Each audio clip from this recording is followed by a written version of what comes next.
Quero convidar você a abrir a sua Bíblia no livro de Jonas, capítulo de número 1, essa noite. Livro de Jonas, capítulo de número 1.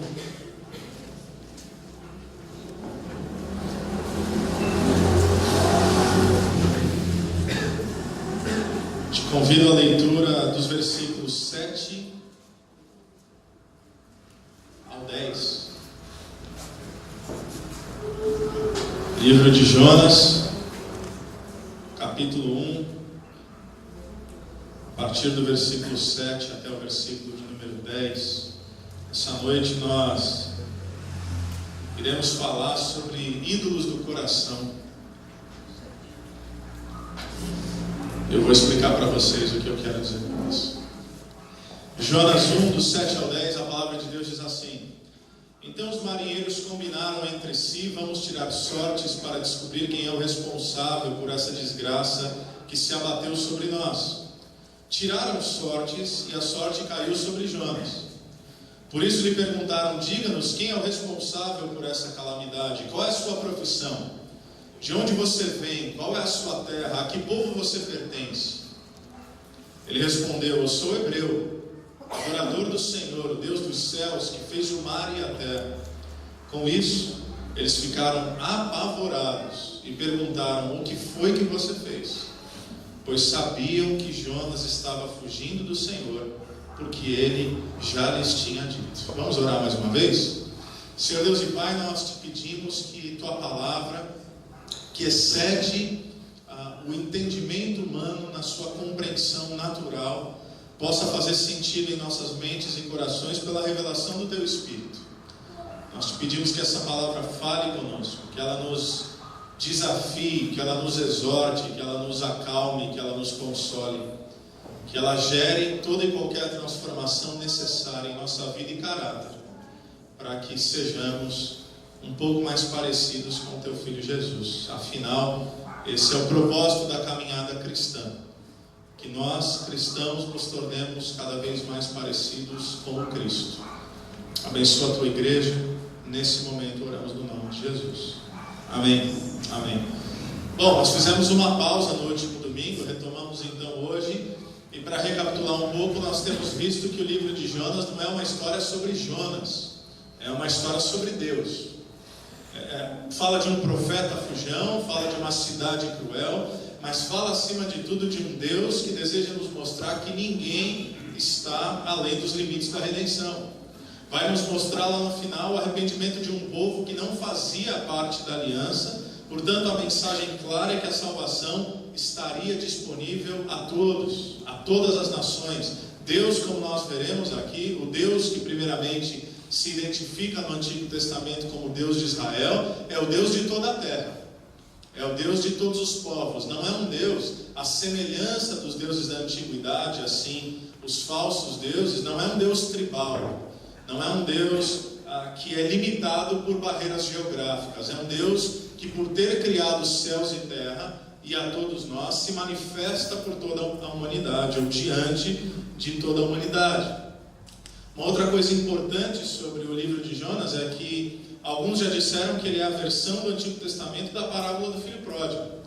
Nós ainda estamos no capítulo 1, mas se você ler os 2 primeiros capítulos, muito curtinhos, aliás, todo o livro é muito curto, você vai perceber que nos 2 primeiros capítulos, Jonas é o filho mais novo. Se você conhece a história do filho pródigo, o filho mais novo é aquele rebelde que foge da presença do pai. Mas nos 2 últimos capítulos, capítulos 3 e 4, Jonas parece que assume a figura do filho mais velho, aquele que obedece, mas que no final se ira com um pai que tem a disposição estranha assim para ele de perdoar pecadores. O mais novo, ele deixa logo de cara muito evidente que ele rejeita o amor do pai através da rebeldia e da desobediência, enquanto o mais velho, surpreendentemente, também rejeita o amor do pai, mas através da obediência. Isso nos ensina algo incrível. Tanto a parábola do filho pródigo quanto o livro de Jonas nos mostra que é possível sermos obedientes a Deus e ainda assim não compreender absolutamente nada sobre o amor dele. Um é rebelde e o outro é hipócrita, mas ambos rejeitam o amor do pai. Por isso que o livro de Jonas não é sobre Jonas, o livro de Jonas é sobre Deus. É sobre um Deus que insiste em salvar. um Deus que excede em amor e misericórdia, um Deus que atua não pelo mérito daqueles que são alcançados por Ele, mas que atua única e exclusivamente por sua graça, isso é, o seu favor não merecido. Então o livro de Jonas é sobretudo sobre o amor gracioso de Deus, mas obviamente possui uma série de subtemas, e hoje nós veremos um desses subtemas. Um pequeno tema que perpassa esse livro, mas não pode ser negligenciado. Essa pequena porção do texto de hoje, nós veremos a realidade sobre a idolatria do coração. João Calvino já disse que o coração humano é uma fábrica de ídolos. E o que esse texto tem a nos dizer sobre isso? É isso que nós vamos ver essa noite. Olha comigo o versículo 7. Então os marinheiros combinaram entre si: vamos tirar sortes para descobrir quem é o responsável por essa desgraça que se abateu sobre nós. Tiraram sortes, e a sorte caiu sobre Jonas. O Jonas era um azarado mesmo, porque até num efeito místico desses marinheiros pagãos, tudo leva a crer que Jonas de fato é o culpado por aquela tempestade. Você que tem acompanhado o estudo do livro de Jonas conosco, você lembra que eles estão em meio a uma tempestade, porque Deus mandou Jonas ir para Nínive, e Jonas vai para o lado oposto. Ele pega um navio em Jope porque ele quer ir para Tarsis, ele quer ir para o outro extremo de onde Deus mandou. E entrando num navio agora, uma tempestade absurda vem sobre aqueles homens, tão absurda que os marinheiros pagãos percebem que há algo de diferente, que não é uma tempestade normal, assim, que tem alguma divindade irada, e eles precisam saber qual divindade é essa. E eles precisam saber também quem foi que ofendeu essa divindade ao ponto dessa divindade lançar esse vento impetuoso, essas ondas gigantescas, enfim, é aqui que nós chegamos. Eles descobrem que é Jonas. E é interessante que no versículo 6, que nós vimos na nossa última mensagem, o capitão já havia pedido a ajuda de Jonas. Ele já havia dito: olha, acorda, faça alguma coisa, nós estamos orando para os nossos deuses, ore também para o seu. Eles sabiam que Jonas era de uma outra raça, de uma outra etnia, ainda não sabiam qual era, como nós vamos perceber, mas eles falam: olha, faça alguma coisa, nós estamos tentando usar a nossa fé nos nossos deuses para aplacar a ira deles, e você está dormindo, faça alguma coisa, ore também ao seu Deus. E nós falamos que absurdo é quando o mundo tem que chegar para a igreja, usando aqui como uma tipologia, e pedir para a igreja: será que tem como vocês orarem? Não por um pedido de ajuda legítimo, mas por uma clara negligência da igreja em viver sua fé.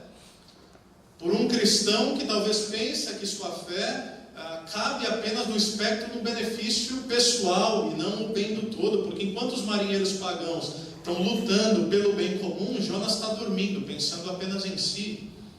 Então, os marinheiros pediram ajuda de Jonas, nada aconteceu, nenhuma menção até aqui de uma disposição de Jonas em ajudá-los, até que eles descobrem que aquela tempestade estava acontecendo por causa de Jonas. Olha o versículo 8.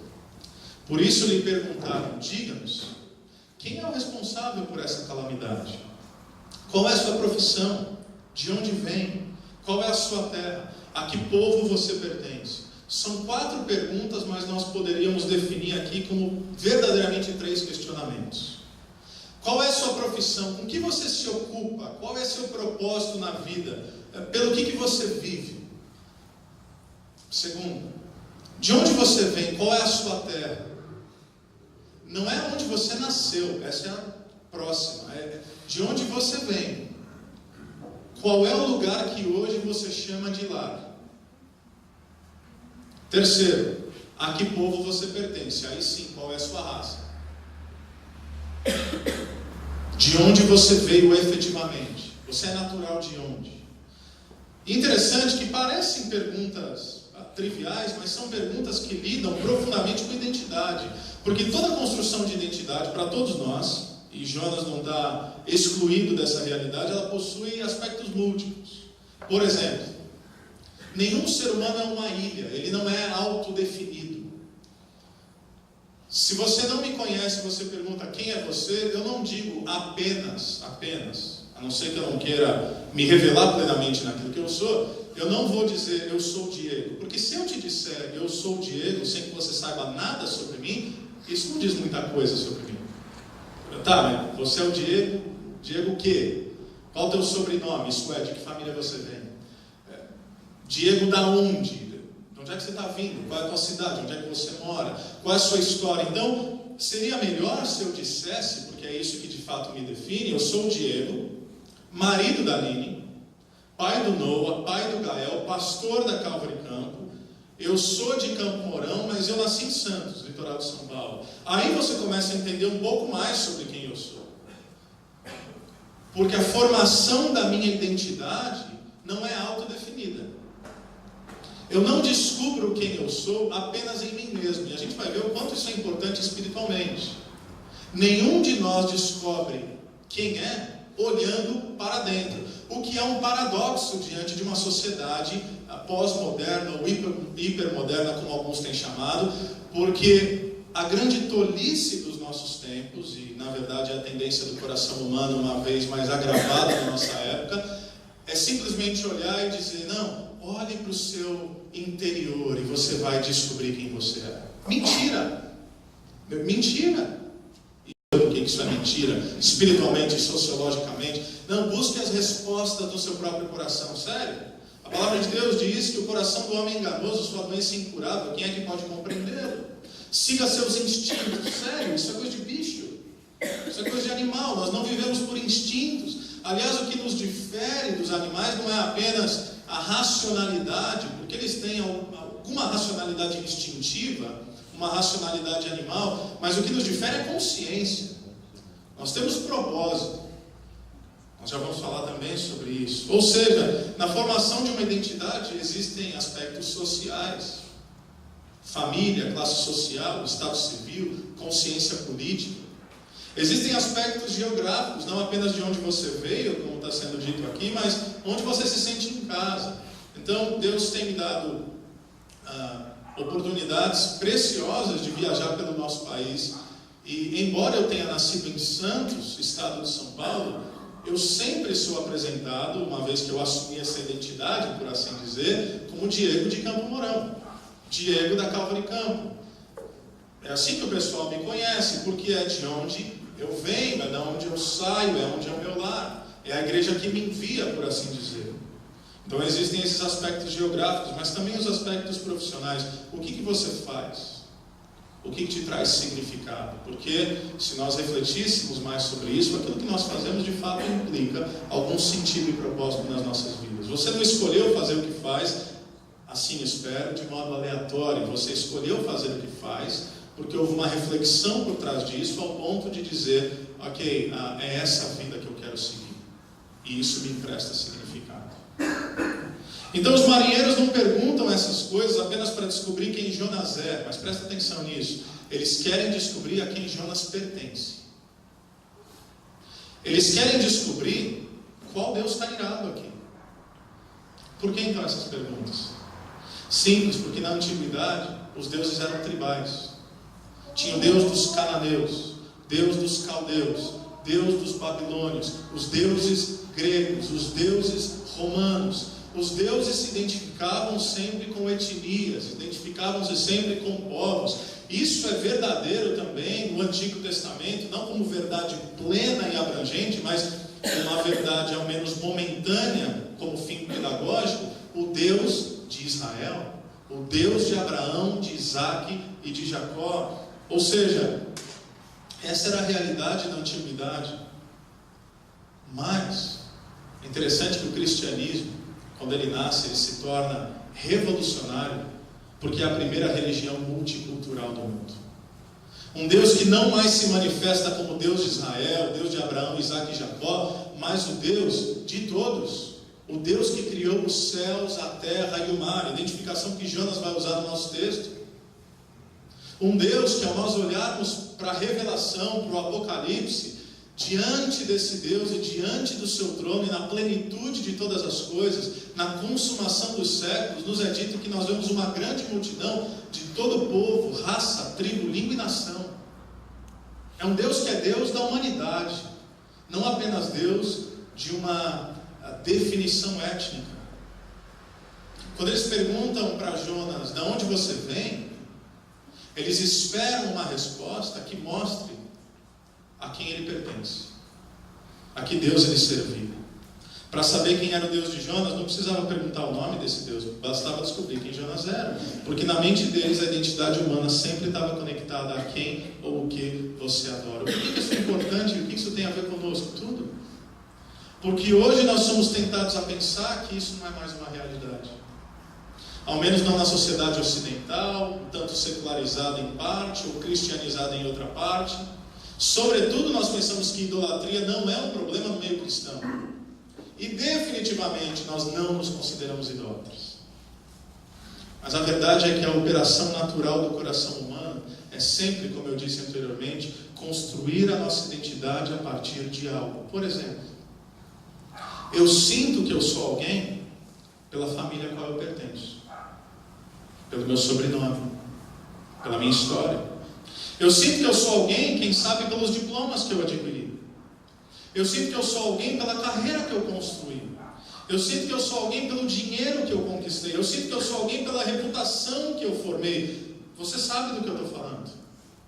Que os nossos valores são emprestados daquilo que está do lado de fora. O problema de estabelecer a nossa identidade em coisas assim é muito simples. O que é que acontece comigo e o que acontece com você se aquilo que te concede valor for tirado de você? Se você sente que você tem valor por causa do seu emprego, dos seus bens ou da sua reputação, o que acontece se você sair do seu emprego, perder os seus bens e tiver sua reputação arranhada? Eu te digo o que acontece, você entra em colapso, depressão profunda. Porque você não enxerga o seu valor por quem você é, mas pelas atribuições externas que emprestam valor àquilo que você se torna. Se você acha que você é alguém bom ou bem sucedido porque você tem dinheiro, se você perder o dinheiro, você vai se sentir um fracassado. Se você acha que você é alguém bem sucedido e uma boa pessoa pela família a qual você pertence, se houver um colapso na sua família, você vai sentir que todo o seu valor pessoal caiu por terra. Imagine, por exemplo, que você é uma mãe. E como toda boa mãe, você deseja o melhor para o seu filho. Você deseja que seu filho tenha um futuro incrível, possivelmente, ou com certeza, um futuro melhor que o seu. Porque é isso que pai e mãe faz. A gente dedica a nossa vida para que nossos filhos possam ir além de onde nós jamais sonhamos chegar. Nós queremos sempre que nossos filhos nos superem. Isso é normal e não há nenhum equívoco sobre isso. Mas, pensa que de repente você sendo mãe, você construiu a sua identidade no fato de ser mãe. O que significa que você compreende o seu valor pessoal a partir de pelo menos duas coisas. Primeiro, o quão boa mãe você é, e isso inclui opinião externa. Inclui não apenas se você se sente uma boa mãe, mas o quanto os outros dizem que você é uma boa mãe. Isso inclui o quão bons os seus filhos são, ao menos a partir dos parâmetros estabelecidos por você. Agora digamos que seus filhos crescem. E tudo que você sonhou e idealizou para eles, acontece exatamente o contrário. Se você é apenas uma boa mãe, você vai saber lidar com isso. Você vai saber que a vida tem adversidades. Você vai saber que nem sempre os seus planos, eles se concretizam, sobretudo, não apenas na sua vida, mas na vida de outros, dos seus filhos. Agora, se você construiu a sua identidade em ser mãe, se é isso que te empresta valor, você vai se sentir um fracasso como pessoa se tudo der errado. Ao menos o dar errado com sua concepção. Duas opções aqui também. Ou você vai sentir que você falhou com seus filhos e você nunca vai se perdoar por isso, ou você vai sentir que seus filhos falharam com você e você nunca vai perdoá-los por isso. Por quê? Porque você não pode admitir que a sua identidade e aquilo que mais lhe prestava valor lhe foi tirado. Ou seja, você construiu sua identidade em ser mãe. E aí só lhe restam duas opções. Você vai se tornar uma pessoa orgulhosa ou uma pessoa amarga. Orgulhosa se tudo der certo como você imaginou. Amarga se tudo der errado, diferente daquilo que você imaginou. Mas existe uma terceira via. Ser simplesmente uma boa mãe. E crer que nem todas as coisas estão debaixo do seu controle, mas que todas as coisas estão debaixo do controle de Deus. Que o Deus soberano, gracioso e amoroso sabe o futuro e conhece todas as coisas e tem um plano melhor para os seus filhos do que você mesmo venha a ter. E aí então, você não precisa se tornar nem orgulhosa, nem amarga, você pode descansar no amor soberano de Deus. Porque você não estabeleceu a sua identidade naquilo, e sim no Deus que conduz a nossa história. Pega esse exemplo e transfira para qualquer outra realidade. Carreira, qualquer outra coisa. A pergunta é: por que nós somos assim? Simples, porque todo ser humano adora algo. A pergunta é: o que ou quem? Todos nós adoramos algo. Como eu disse no início, nós não somos como animais. O que nos distingue exatamente dessa realidade de instinto é consciência. Nós fazemos o que nós fazemos do jeito que fazemos, porque nós precisamos de significado e propósito. Veja os jovens de hoje em dia que estão dando nó na cabeça das grandes empresas e das multinacionais, que diferentemente das gerações passadas, não buscam mais uma carreira para o resto da vida, e quando obtêm um bom emprego, eles ficam lá por 30, 40 anos até se aposentar. Não, eles querem sentido, eles querem significado. De modo que, e eu não estou dizendo que isso é certo ou errado, mas quando eles entendem que aquela empresa ou não os valoriza, ou não confere sentido àquilo que eles fazem, eles mudam, sem nenhum pudor, sem o mínimo pudor, porque eles querem fazer parte de algo que realmente vale a pena. Intrinsecamente todo ser humano é assim. Sempre há algo ou alguém diante de quem nós nos prostramos. Nós precisamos viver por algo. Portanto, uma coisa a se observar aqui é que de alguma maneira todos nós somos incrivelmente religiosos. Todo ser humano é religioso. Um ateu é religioso, que ele vive por essa fé que ele diz não ser fé, mas é fé. Ele é religioso e ele se prostra diante dessa convicção e de outros falsos deuses. Olha para esses marinheiros.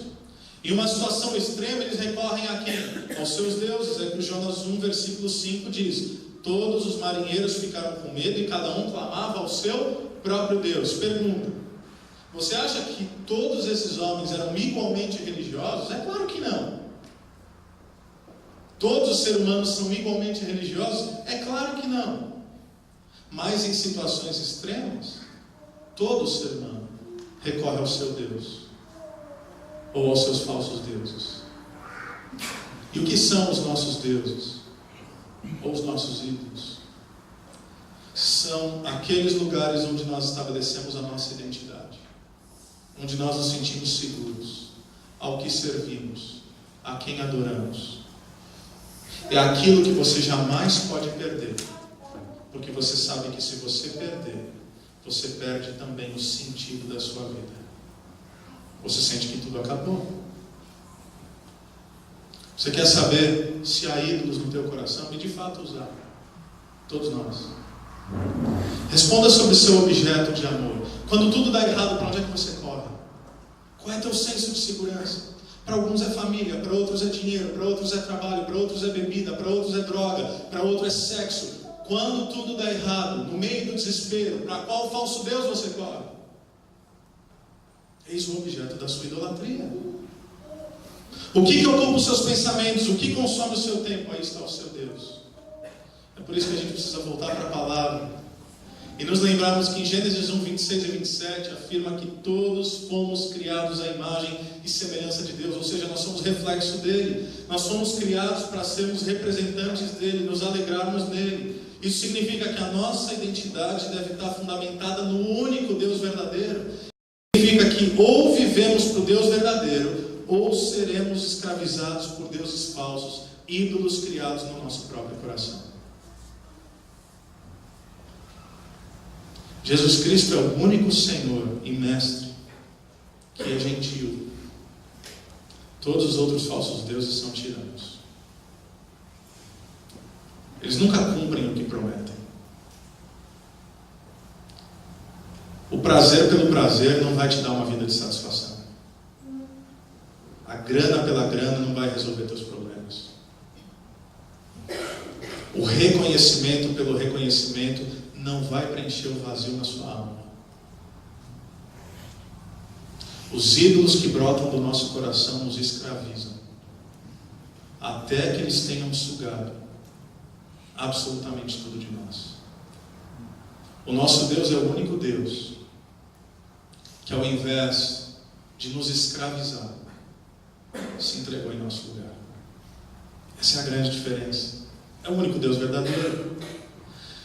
Então a primeira coisa é que todo ser humano, nós vemos aqui, é incrivelmente religioso. Segunda observação nesse versículo é que toda religião sem uma relação com Deus verdadeiro é uma religião de medo. E talvez você já passou por isso.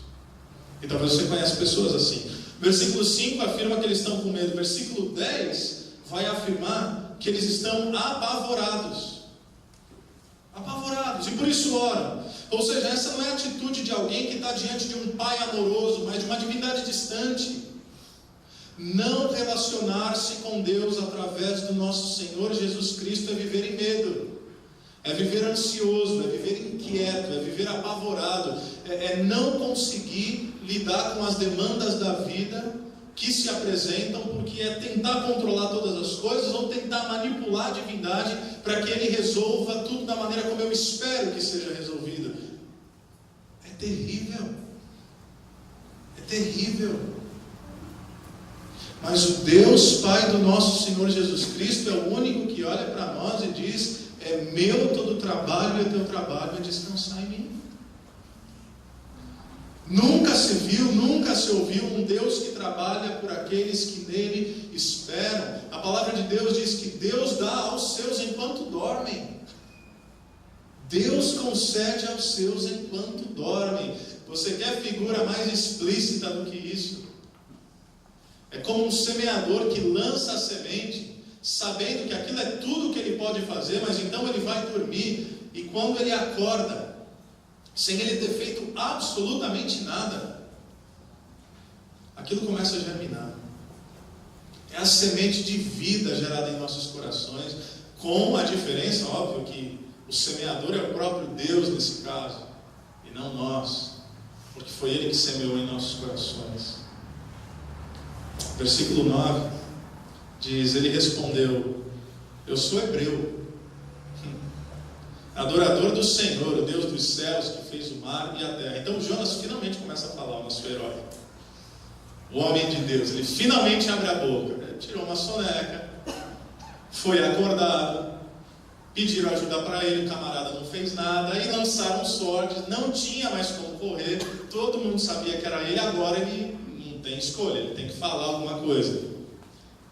Lembra que no início ele estava calado. Embora a questão sobre raça, ou seja, de que povo você veio, de que terra você veio, seja o último questionamento, é curioso que é a primeira resposta de Jonas. Perceba isso.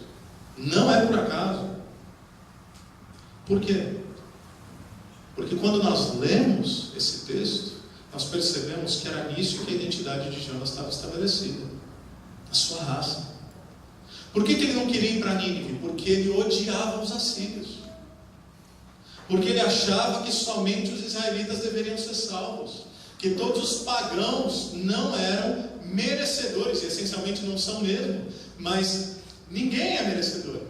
Ele achava que ele era merecedor da salvação, mas os outros não.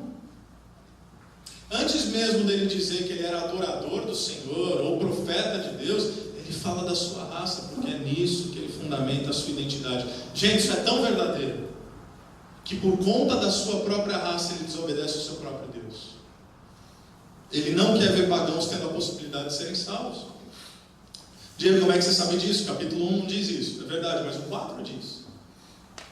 Quando aquele povo todo se arrepende, nós já falamos sobre isso, acho que na primeira semana, ele olha para Deus e fala: tá vendo, é por isso que eu não queria vir. Eu não queria vir, Deus, porque eu te conheço. Você tem essa estranha mania de tratar com amor quem não merece, é por isso que eu tentei fugir. Ele literalmente diz isso. Sim, o Jonas era um profeta de Deus, mas aparentemente a sua raça e a sua nacionalidade desempenhavam um papel fundamental na sua autoimagem e valor pessoal. Porque quando a lealdade ao seu povo e a lealdade ao seu Deus entraram em conflito, ele deixou Deus de lado e ficou com a sua nacionalidade, ficou com a sua raça, com a sua etnia.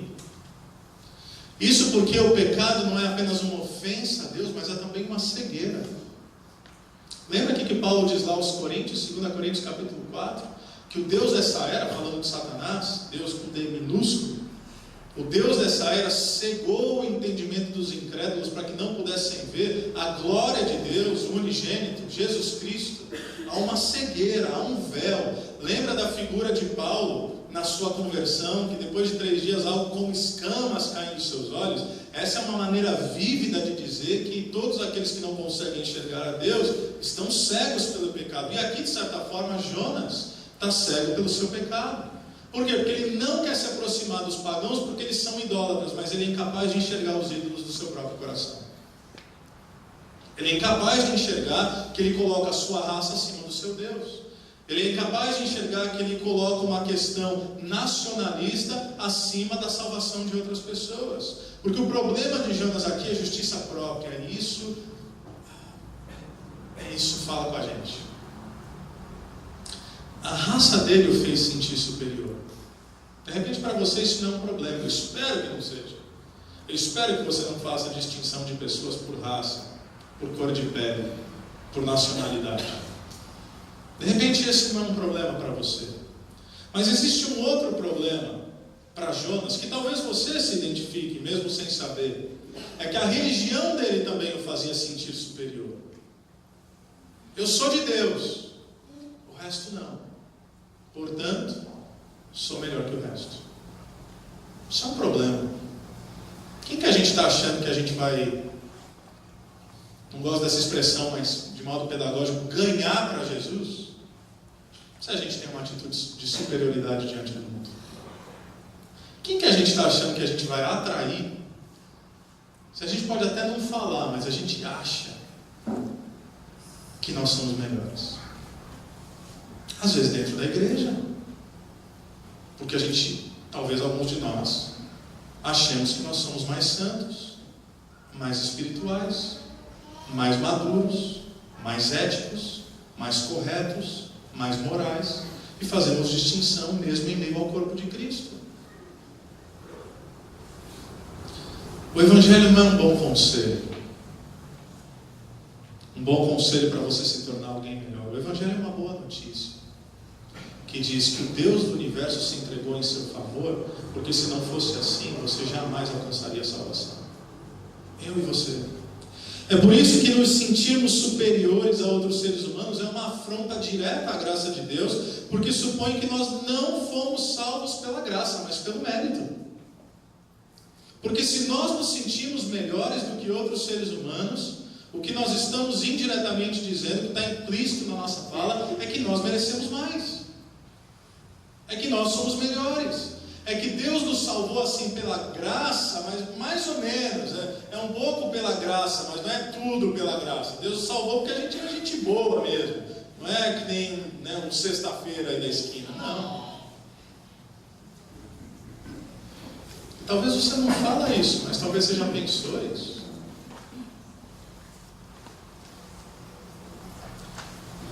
Todos nós temos essa tendência.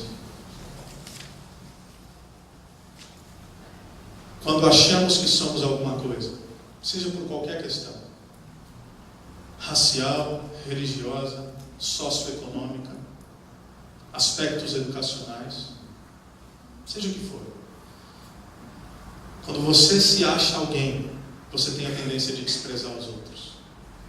Mas o oposto também é verdadeiro.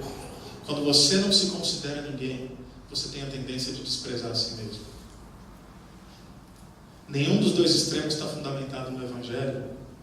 Porque o Evangelho vem e muda isso tudo. O Evangelho vem e diz: você é extremamente pecador, e isso te humilha. Mas o mesmo Evangelho vem e diz: você é extremamente amado, isso te consola. Veja como não são os extremos, é a centralidade do Evangelho.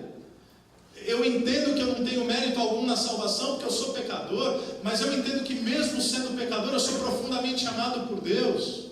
Portanto, isso me torna uma pessoa amável com outros, gracioso com outros, porque eu fui objeto de graça. Imagine você, que alguém chega para você e te dá uma joia de valor inestimável. Uma joia. Você está olhando, você está namorando aquela joia. E a pessoa chega, toma aquela joia pelas mãos e fala: é teu, é tua. Você fala: não posso aceitar. A gente dá aquela assim de bom moço, né? Não, que isso. Não posso. Assim, no fundo você fala, obrigado, né?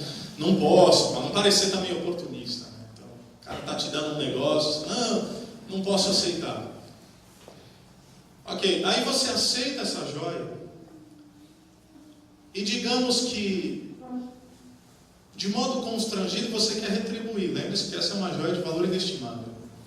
Aí você abre a sua carteira e você vê, caramba, eu tenho 20 reais aqui, eu tenho 20 então. Eu saco os 20 reais e dou para o cara. Falo, ó, pega esses 20 aí só para a gente, né? Estamos quites. Não, nós não estamos quites. Na verdade, eu oferecer 20 reais por uma joia inestimável é uma afronta à generosidade daquele que me doa a joia. Eu tentar pagar por aquilo que eu não posso pagar. É melhor eu receber. Qual é a única maneira legítima de eu aceitar essa joia? Eu admitir a minha incapacidade de pagar, eu aceitar o presente e não me sentir constrangido, mas me deleitar nele. Eu ser grato. Eu sabendo que eu não merecia, que eu jamais poderia pagar, mas sendo grato por aquilo que recebi. Se isso é verdade com uma joia, imagina aquilo que é a pérola de grande valor. Imagina com o Evangelho. Tentar pagar por algo que você não é capaz de pagar é uma afronta. Então simplesmente receba e se alegre e seja grato. E lembre-se que você jamais mereceu. Mas mesmo assim Deus escolheu te amar. Por isso, você vai poder olhar para outras pessoas, não como inferiores ou superiores, mas todos seres humanos, pecadores, carentes da graça de Deus. Timothy Keller diz que identidade cristã rasa explica o porquê cristãos professos podem ser racistas e materialistas gananciosos, viciados em beleza e em prazer, ou cheios de ansiedade e propícios ao exagero no trabalho. Tudo isso vem porque não é o amor de Cristo, mas o poder, aprovação, conforto e controle do mundo que são as verdadeiras raízes de sua própria identidade. Eu cito Timothy Keller porque a gente cita algumas pessoas quando a gente não tem coragem de falar algumas coisas. Então fala, não fui eu que disse, foi ele. Porque é profunda essa declaração. Se você estabelece sua identidade em tudo aquilo que não é Cristo, isso significa que provavelmente a sua identidade cristã é extremamente rasa e frágil, porque pode ser tirada de você, não o Cristo, mas o valor de identidade a qualquer momento. Então, por vezes nós estamos cegos diante dessas coisas. É por isso que nós precisamos do Evangelho e da comunhão com outros irmãos para lançar luz sobre essas coisas. Eu prometo a você, porque a gente não está aqui para te enganar, vai ser incômodo, vai ser desconfortável, vai ser por vezes até humilhante. Fazer parte de uma comunidade cristã é um problema. É um problema, sabe por quê? Você não quer que ninguém assim te atrapalhe, se tranca no quarto. Se tranca no quarto. Não se relacione com ninguém. Assim, vai para o Alasca, vai para algum lugar que ninguém vai te achar. Eu te garanto que relacionalmente você não vai ter problema algum, mas eu te garanto que sua vida vai ser miserável. Porque fazer parte de uma comunidade é viver o Evangelho, e viver o Evangelho é confronto. Viver o Evangelho é desconforto. Sabe por quê? Quem é casado sabe disso. Você se achava a melhor pessoa do mundo, até que você casou e descobriu coisas sobre você que você não sabia. E aí no começo você acha que o problema é da tua esposa ou do teu marido. Não, é você mesmo. Porque o seu marido ou sua esposa servem como um espelho para você. E aí ela fala para você, você é orgulhoso. Você fala, não sou. Mas claro que você é. Você acabou de negar, prova que você é. Você faz tal coisa. Eu falo, não faço. Aí você pensa, eu faço mesmo. Vida em comunidade é isso. Extremamente desconfortável. Mas é uma bênção, porque a gente vai vendo uns nos outros aquilo que não nos era percebido anteriormente. E agora nós podemos ajudar uns aos outros a ser conformados ao caráter de Cristo Jesus. Mas o que é mais fácil? Submeter os ídolos do meu coração a escrutínio, abandonar esses ídolos ou abandonar a comunhão? É claro que é mais fácil abandonar a comunhão. Porque se você mostra alguma coisa em mim que eu não quero ver, mais fácil do que mudar é abandonar você. Mas é por isso que a gente precisa uns dos outros. É por isso que às vezes pessoas enxergam em nós coisas que nós jamais enxergamos. E aí a gente acaba vivendo relacionamentos descartáveis, porque o problema sempre está do lado de fora. É o meu chefe, é meu emprego, é minha igreja, é meu pastor, é meu amigo, é minha mãe, é meu pai, é meu filho. O problema é sempre o outro. Senso de superioridade. Igualzinho Jonas.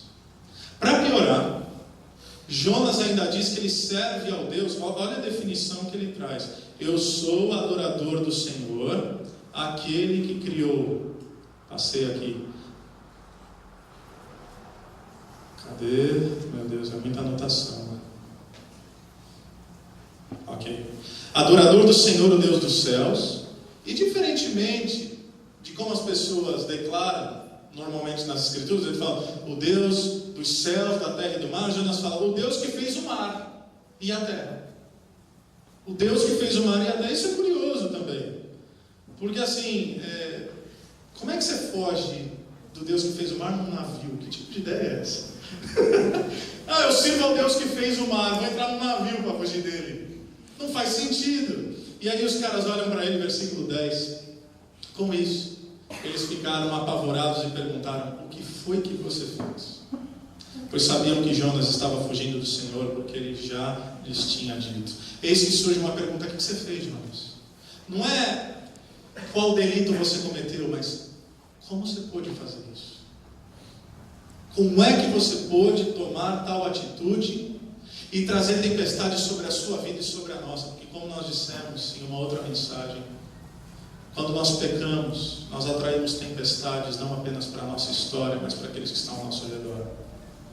Por vezes, outras pessoas sofrem a consequência dos nossos delitos espirituais. Como você, conhecendo o seu Deus, permitiu que isso viesse sobre você e sobre nós?